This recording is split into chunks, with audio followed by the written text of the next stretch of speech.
Antarctica is the coldest, driest, and windiest place in the world. It is almost unfathomable to all of us how any animal is capable of living there. However, there is one group of animals that is capable to endure all of its conditions that it brings.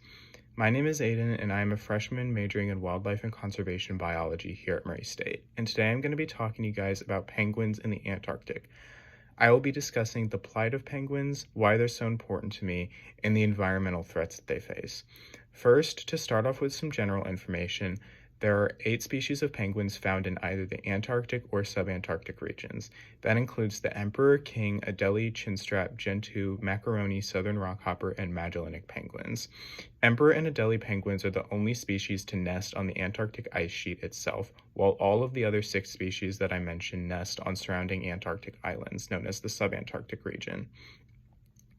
Emperor penguins are the only animal in the entire world to breed during the Antarctic winter.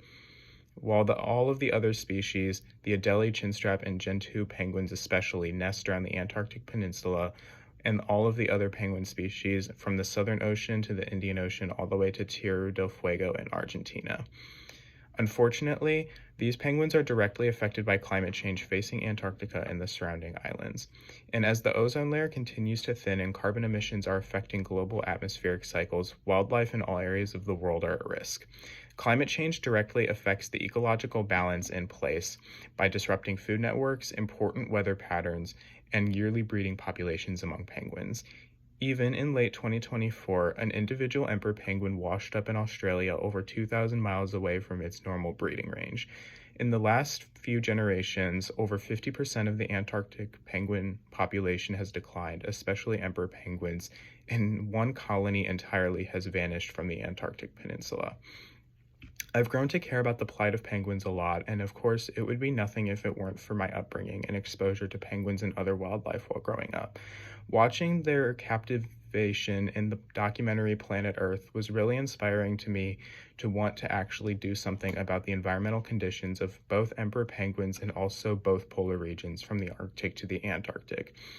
Watching countless kids' movies and paying visits to the St. Louis Zoo were also very contributing to me wanting to do something beneficial to their wild populations as well. After my time in undergraduate, I hope to go to master's school to study some form of marine biology and be able to work with penguins in the wild, whether it be directly with their ecosystem or other environmental conditions that I can do to benefit their population. I know it's kind of tacky and super specific, but I'm grateful to be passionate about something as captivating as these birds. Penguins face some of the harshest environmental ordeals, whether it be the emperors overcoming the darkest winter on Earth or all penguins of the Antarctic having to forcefully attempt to the ever-changing conditions of the world. I hope that one day we can make benefits and policies that benefit these creatures and all other living creatures and not just penguins.